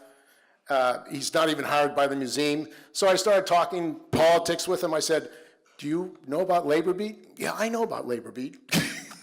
So that's a beautiful thing right here in Chicago, that a worker in Chicago knows about Labor Beat. We have to get the labor beats here and around the world out so people can get the real story of working people here and internationally. Thank you, brothers and sisters. Hello, my name is Eric Slater. I'm a CTA bus driver in Chicago for 12 years now. I'm also an elected shop steward for about 600 bus drivers and an executive board member for the Amalgamated Transit Union, Local 241. I'm here in the Labor Beat Studios at the United Electrical Workers Union Hall in Chicago to give my thoughts about a good friend of mine who passed earlier this year, Larry Duncan. Ironically, I cannot be here in person because some of the work that Larry and I did brought me all the way over to Brazil, and I met some revolutionists and worker leaders that are on the video that he was able to produce. But I'm going to be there in Brazil during the time of this memorial, so I'm going to give this address over the video. For decades, Larry personally videotaped and edited from a working class perspective nearly every important worker struggle in the Chicago region. I knew Larry as a revolutionist, dedicated to helping build confidence and consciousness in the international working class. To his great joy and excitement, he lived to witness the historic revolt and strike wave of teachers that began in West Virginia and swept across many states in the United States earlier this year. I was one of several worker militants who worked closely with Larry, especially after I was illegally fired as a bus driver from the Chicago Transit Authority in 2016 for my union and political work. He gave me and our defense campaign much good advice, and he spent hours editing and producing with Labor Beat Video public videos of our successful international campaign to get my job back. When it became clear that CTA was likely going to illegally fire me, Larry leapt to the opportunity to video our hastily organized press conference. Originally, I assumed we would be forced to have the press conference out on the sidewalk, the public sidewalk, but it was Larry, with his decades of street experience and street actions, who gently suggested that we take the space, correctly surmising that CTA would initially be intimidated by the big business press that our press conference attracted. After I was fired, we received solidarity from around the world, partly because of the videos that we did with Labor Beat and Larry Duncan. I was invited to and attended an international conference of transit workers against privatization in Sao Paulo, Brazil. Larry and I saw this as an opportunity to build practical solidarity and understanding of shared struggles of workers internationally. He coached and guided me over the phone on how to do the work of a revolutionary journalist for 2 weeks while I was in Brazil. I sent back many gigabytes of video, and he worked many hours to produce a great video about that trip. Larry came to many dozens of transit worker meetings, and those are just the ones that I knew about that he went to, and also many actions to support us and selflessly and tirelessly offer his skills to our struggle. He told a meeting of rank-and-file CTA workers in late 2017 that he felt ours was one of the most important untold stories in Chicago, and that story was ready to burst into public consciousness.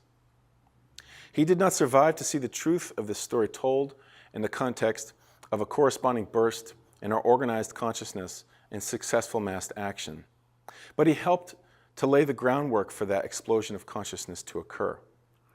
And much of it is recorded on the internet, available to anyone, for all to view and to add to. I hope that this unfinished work is picked up by other videographers and workers and allies. A few weeks before he died, Larry gave a short presentation at the first public meeting of Transit Workers Unite, where we showed some of his videos. He briefly spoke about how transit and other workers could be part of a transformation in the workers' movement that could include a media strategy, which he and others outlined in the document, The Road Ahead for Labor Media, Chicago and Nationally, drafted just before he died. Just as I was being returned to work after a successful 10-month international campaign, I was invited to participate in worker-led actions in Japan and Korea. This was an amazing opportunity as Larry worked with me from across the globe to carefully and respectfully interview some of the leaders of a militant transit workers union in Japan. We then got live coverage or live footage from the Korean mass mobilizations of millions, which eventually threw the president of the country out of office. We also got footage from inside the mass membership meetings of the transit workers union on strike for over 2 months. I remember Larry being very careful to follow union protocol. I remember him being very careful also to make sure that worker militants were not victimized by our making their struggles public. I would like to close with saying that Larry was more than a good videographer. He was a serious revolutionist. He not only closely watched and reported on working class struggles, he was also part of them. He wasn't a neutral observer.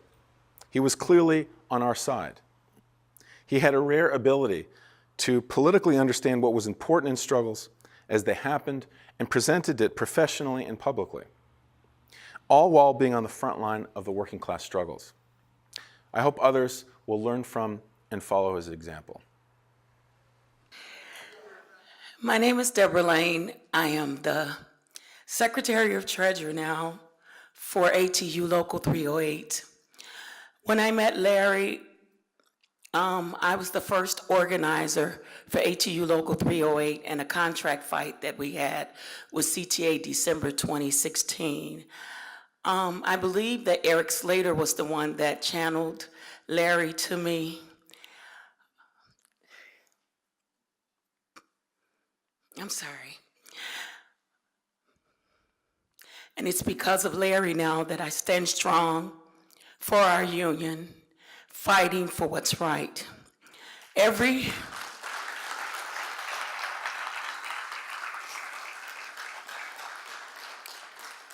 It is ironic that I'm standing in a place where I had much help. I didn't know about organizing. All I knew is love for people, and that it was my calling and my sole responsibility to help those and to speak for those who could not speak for themselves. I would like to recognize Mr. Jackson Potter, who worked diligent with me, Karen Lewis, and a lot of others who stood strong with me when I didn't know what I was doing. I'm a girl from East St. Louis, Illinois, not far from Alton, Illinois. And coming to this big city, in East St. Louis, although we're a small city, our parents taught us at a young age to stand up for what is right, even if you have to stand on your own. Good will always prevail evil. So when I moved to Chicago and I started working at the Transit Authority, it was a blessing for me because I was brought up in a town with all African Americans. I went to Jackson State, all African Americans.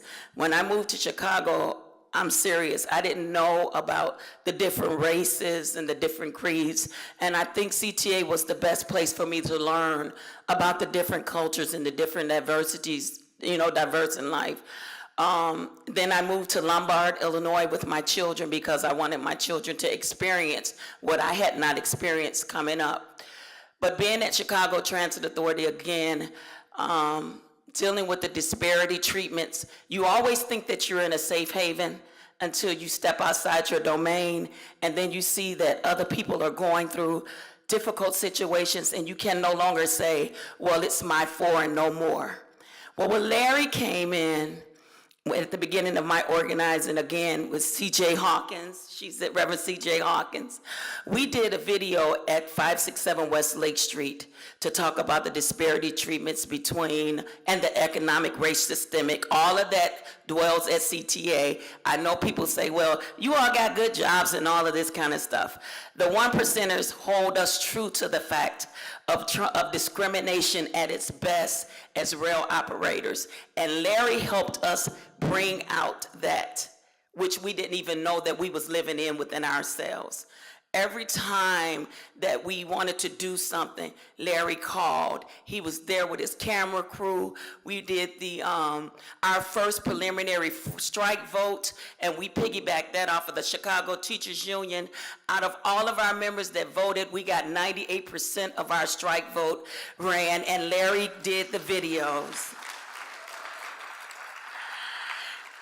And then CTA has what's called a rodeo competition, where they have the members competing, and we represent the company at a larger scale level to compete against other rail operators across the United States of America. Larry called and he was like, hell no, you all are not going to represent them when they are holding you all to a contract, and they only wanted to give us 1% on this contract. So I said, well, Larry, what you think we should do? He said, let's rally the rodeo. I said, are you serious? He's like, yep, I'm serious. So I called my members and I said, look, when the application comes out, we're boycotting. Nobody goes to this rodeo. We're gonna make them waste the money and not use us as a tactic to brag on us, to say that, you know, they're the good transit workers. So Larry, myself, and then a couple of our allies, we met up at the rodeo competition. Normally CTA has 60 to 70 people participating in this competition. It was about 12 members from ATU Local 308 that participated in this member, and they looked at us like we were crazy because we were out there protesting. Larry did that video for us, and it made us gain more respect for our membership. Our membership was dismantled. They didn't care about the union. They didn't understand the strategies of the union. But God allowed me to use wisdom, knowledge, and through Larry's videos to bring our union together. Janice did not defeat us. We prevailed over Janice, and we only lost 5 members out of 3,000 members to the Janice. And it's all because of Larry. And I'm just gonna tell you this one more thing, and then I'm gonna have my seat. I really was crying because, Zara, where's Larry's daughter? Okay, your father let you inherit a black sister, okay? Larry was like a dad to me. And I was on a trip out of the country. I teach gospel music in Europe, but I was out of the country when I got the news that Larry had passed away. And I was really literally like devastated, because I was like, oh, this dude right here, you know, he's my everything. He is the reason why I am who I am now. I would have never ran for an election, especially a high-powered election like I am now, and won. I won unanimously, and it was only because Larry told me, you have something inside of you, and you have to stand for the people. You have to stand for the people, Deborah. And that kept playing in my head. So I ran, and I won, and now I'm Secretary of Treasury for the union. I'm still organizer for the union, and I'm a lobbyist for the union. And I will always stand for my union because of Larry. But I'm gonna show you this email that Larry sent to me when we did our preliminary strike vote. There was a transit union in Japan called Dora Chiboa. I don't know if I'm pronouncing it right. But because Larry put our actions on YouTube, they sent a letter to us saying that they were grateful that we are standing strong and that what we did encouraged them to continue their fight in Japan. Now, our union 308 is a small union, and you just heard them speak about our Washington union with the Nazis, and they put a swastika sticker on the side of the trains in Washington, said whites only on one of the train cards. We are not going to be defeated by racism, because we know united we stand in labor movement and organizing, and all of our hearts beat the same way when it comes to righteousness and justice. And I want you all to know that on behalf of Amalgamated Transit Union, Local 308, our president, Kenneth Franklin, we love Larry, and we want to make this monetary donation check to Labor Beat. We know it's not much, it's $500, but it's to get you started on what you need to do. And if you ever need us, please reach out to us. We will forever be grateful for everything that Labor Beat did, every march that you march with us, every encouragement that you encourage with us is the reason why we stand strong and proud as labor union transit workers in Chicago. We will not be defeated. May God bless each one of you. Christine, former officer, and myself, former staffer here at the Chicago Teachers Union, just wanted to recognize, the considerable commitment, dedication, and contributions that Larry made to make our struggle possible and visible. For one, the Caucus Rank and File Educators that started 10 years ago really started as a video project, on the front lines, Renaissance 2010, that Labor Beat and Larry in particular helped us with to get off the ground. And so that's a little known history that, Karen Lewis's caucus that wins power here in 2010, is in no small part a result of some of that independent media that Larry helped publicize our struggles when we were a caucus and then when we became in leadership of the union. And I just want to recognize Larry's constant focus on the rank and file. We'd go to a rally and Karen and Jesse are superstars. But Larry would jump out there with that camera and stick that giant microphone right in your face. And if you were rank and file, he didn't know who you were, but he would ask the most insightful questions and pull out the details of your struggle that were most important to everybody. And it's just a huge loss, and we're going to miss him dearly. Thank you. I don't think there's too many square inches of UE Hall where some filming by Labor Beat didn't take place at some point of somebody being videoed being interviewed, in front of the mural or speaking at a panel in the hall, etc. It was a great pleasure of mine. I came to work full time for UE in 1994, which is a long time ago now, I guess.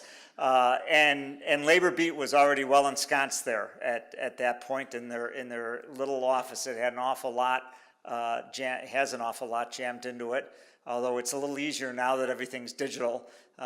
In fact, recently we got rid of a whole bunch of old tapes that were sitting up on top of ceilings and things like that. But it did give me a chance to know Larry in a little different way. I think there's folks who obviously know him and his work and worked with him closely better than me, and family, of course, too, who knew him far longer. But for us, I think it was a little bit almost closer to like co-workers in an office because Larry came in on, you heard about all the work he did to keep it together and how everybody else was trying to figure out how to keep it going because he was there all the time. I saw him at least weekly coming in, whether it was to pick up their mail, make arrangements for a meeting, etc. I would see him on a regular basis. Frequently, very early in the morning, he would be in. Actually, one of the few people who might show up there earlier than me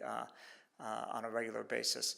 But I knew Larry and Labor Beat work actually before that, while I was still working full time in the shop as a rank and file UE activist and getting involved with the building. What came out of the mine worker struggle, the Staley struggle, and then going into Jobs with Justice and all of that. And knowing that if you wanted some historical record made and some possibility of getting it out there to a broader audience when you were organizing a labor struggle, Labor Beat, those were the folks to call. I mean, it was an automatic, and it was a great service to be there. So I just want to make a couple of real brief observations. Number one, what I got to see in Larry was his excitement for the struggle and how he'd be upset about some news story that he just saw, and it would basically come in and say, "Did you see what those bastards did now?" Right? But it was in the context of, and this is what we've got to do to organize, to overcome it, and this is the message we need to get out there, so people do what they need to do, and you could always have a real good discussion with him along those lines, and there was always a twinkle in his eye regarding that I always really appreciated and really miss now that he's not coming there. anymore. And secondly, I think my kind of assessment, and I don't know if Larry would have said it in the same way or not, but you know, I take simple approaches to things. Sometimes a lot of us in the struggle for social justice know the phrase, the formula, I guess, educate, agitate, organize. And I think what Larry was about and built Labor Beat to do was to record things and then get it out there, but not just to educate, but to do it in such a way that it also agitated so that then the organizing could take place. And that's an absolutely invaluable thing to those who are trying to do the organizing on a daily basis, to know that the culture is being developed around you, so that when you go to folks and say we need to do this, they've already started to connect the dots because of that educating and agitating. That's a part of, you know, I heard somebody say, you know, he was on our side. Of course he was on our side. And that's how it came across, the agitational piece of it. Even though it was people speaking for themselves, it was put together in a way that it would agitate anybody who looked at it, would understand what the message was there. And then lastly, kind of just a personal note. Larry filmed the memorial services for both my mother and my father. My mother was a longtime community organizer and also labor organizer. And my father was a very long time labor organizer. And those events like this one were intended not just to celebrate the person and say good things about the person, et cetera, but to inspire others to pick up that mantle, carry on, move forward. You know, it's so heartening to see that the folks who are around Labor Beat, around the Committee for Labor Access, are saying we're going to make this continue because this is important and it needs to be there, and they're going to put in the extra effort to make up for the superhuman effort that Larry put in. So that's great, but I think it is a challenge to all of us in whatever way we can to continue to support that work. And so thank you to everybody who helped put this event together as another step in that road of making sure that the work continues, because it's certainly needed. Thank you. When you think of media and activism and Chicago, Larry's name comes to mind. You would think that in the form of that media activism, it's along the lines of kind of what a lot of the thrust of Larry's career and the presentations today have been about, that is, recording stuff that people involved with organized labor do and getting them out to wider audiences. But there's more to that. There are other ways of doing that, and in fact, Larry had also played a role in another dimension of that. I was involved for more than a decade in a group called Chicago Media Action. You can see it online at chicagomediaaction.org. The idea behind the group was to serve as an activism group that worked specifically on challenging major media. The main dimension which we took to doing that was actually on the policies, the government policies that help to ultimately shape the media in the directions that it goes. And Larry was involved in meetings with Chicago Media Action twice a month without fail for 6 years, starting when the group was effectively founded in 2003 for the next few years thereafter. And in a lot of the fights to follow, a lot of which have gotten little short shrift, but which were very important to help to shape the media in the dimensions that lie even today. Chicago Media Action was a part of that, and Larry was very much a part of that. The fights, I could go on to them, I'll just mention them briefly. In 2003, a media ownership rules fight at the Federal Communications Commission that would have, should it have won, would have dramatically changed the media landscape in allowing increasing concentration of media ownership. Fewer and fewer companies would have owned more and more media properties that would have made even a bad media at the time much, much worse. Grassroots efforts were mobilizing to stop that and ultimately succeeded.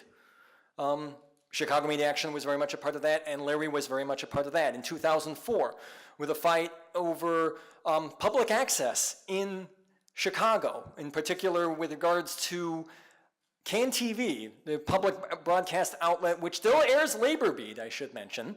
There was a very serious fight at that time regarding funding streams, and I'm happy to say we won that fight as well. Chicago Media Action was very much a part of that. Larry was much of a part of that. The same fight was extended much larger in 2005 regarding a rewrite of the name telecommunications law in Illinois, the Illinois Telecommunications Act, which I'm happy to report popular forces had mobilized and also succeeded. Chicago Media Action was part of that. Larry was very much a part of that. Next year after that, where net neutrality has become a big issue in recent years, and especially in the last few years, there was a fight over that back then. Chicago Media Action had been part of efforts to help to mobilize efforts on that, and Larry was also part of that as well. Since Jerry gave Railroad Workers United a little shout out, I just want to say we're a rank and file caucus of labor active rail in all different crafts of the rail unions, trying to fight the fact that we're divided by 13 different unions and fighting for safety. And Larry has done tremendous work on publicizing our struggle, and there are several members of Railroad Workers United who wish they could be here. Ron Kamenko and Ross Gruters and J.P. Wright, to name a few. And so just on behalf of Railroad Workers United, I just want to give our props to Larry for the work that he's helped in publicizing our struggle, as well as the struggle of the working class for social justice. So. The broader comment I wanted to make is, why did Larry do these wonderful things we've heard about today? What gave him the motivation to first get involved in labor video?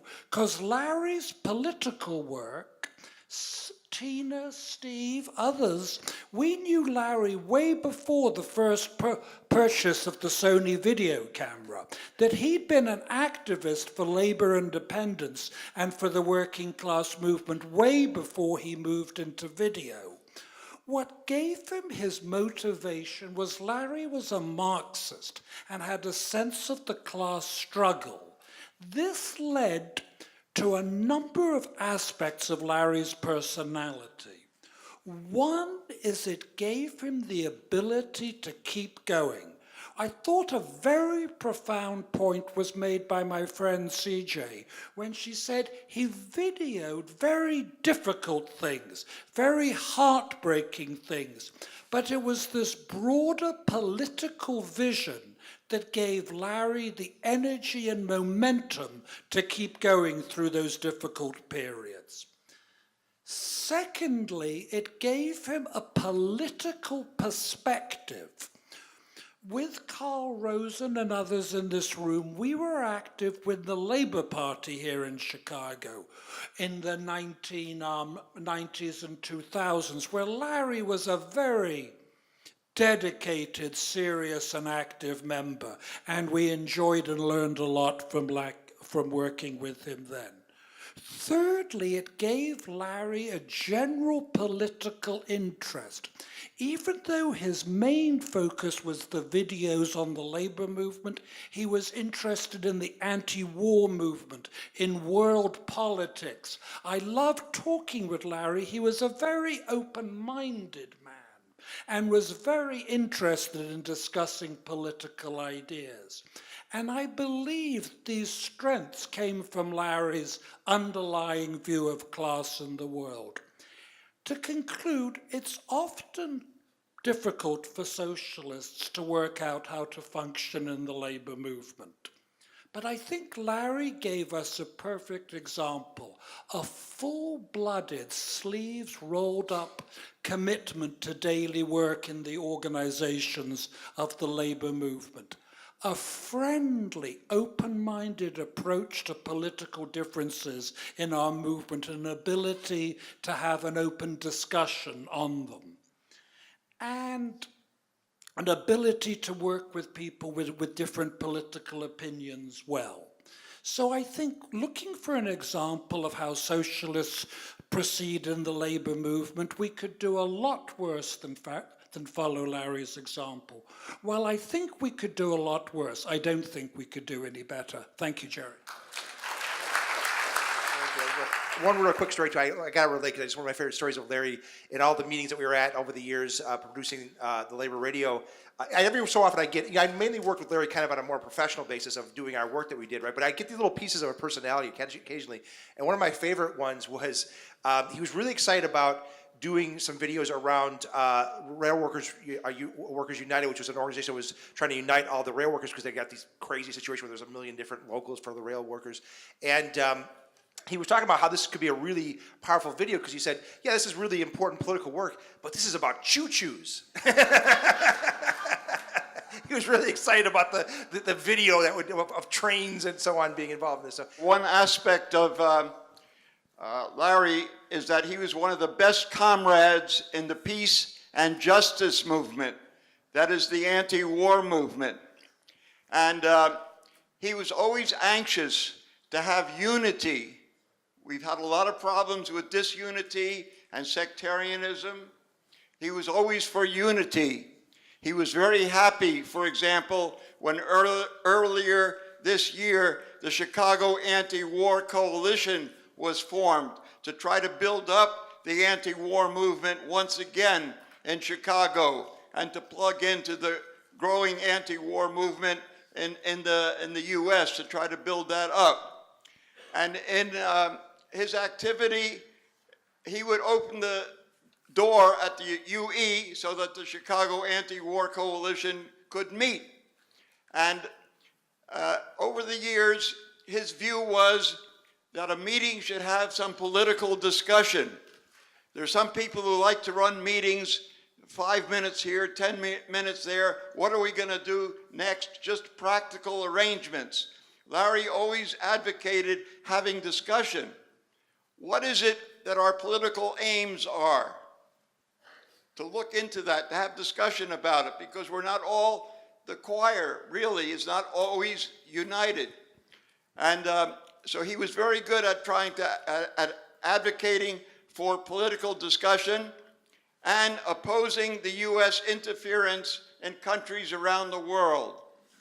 I often get calls to play at labor leader funerals and memorials, and of course they always ask me to play Solidarity Forever, but when I talked to Andrew recently, we talked about which verses to play. Usually I don't have to play more than 3 verses, right?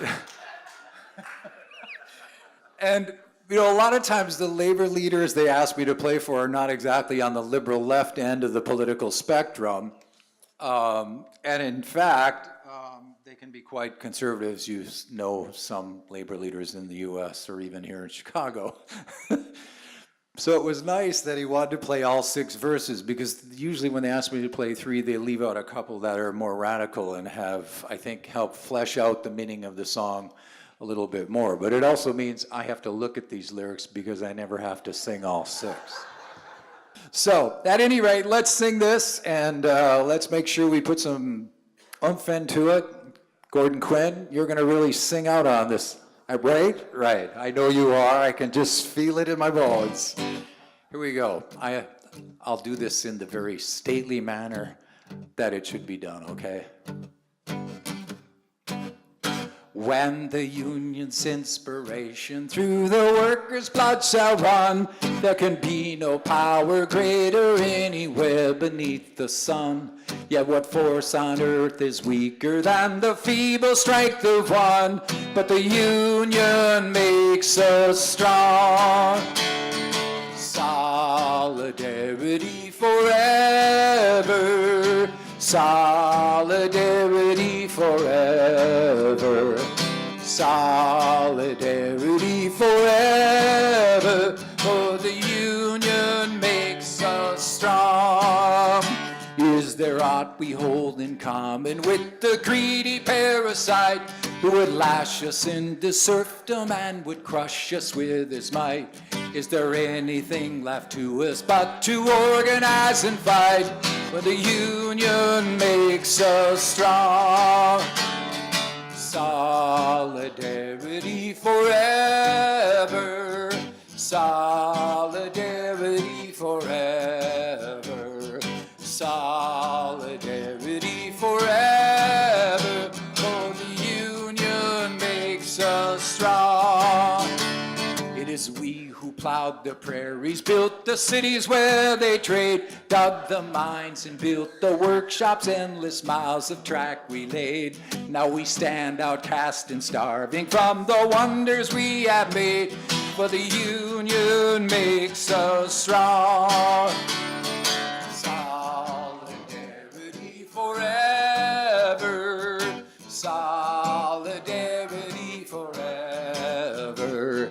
Solidarity forever, for the union makes us strong. All the world that's owned by idle drones is ours and ours alone. We have laid the wide foundations, built it skyward stone by stone. It is ours not to slave in, but to master and to own, while the union makes us strong. Solidarity forever. Solidarity forever. Solidarity forever. For the union makes us strong. They have taken untold millions they never toiled to earn, but without our brains and muscle, not a single wheel would turn. We can break their haughty power, gain our freedom when we learn that the union makes us strong. Solidarity forever. Solidarity forever. Solidarity forever. For the union makes us strong. In our hands is placed the power greater than their hoarded gold, greater than the strength of armies magnified 1,000-fold. We can bring to birth a new world on the ashes of the old, when the union makes us strong. Solidarity forever.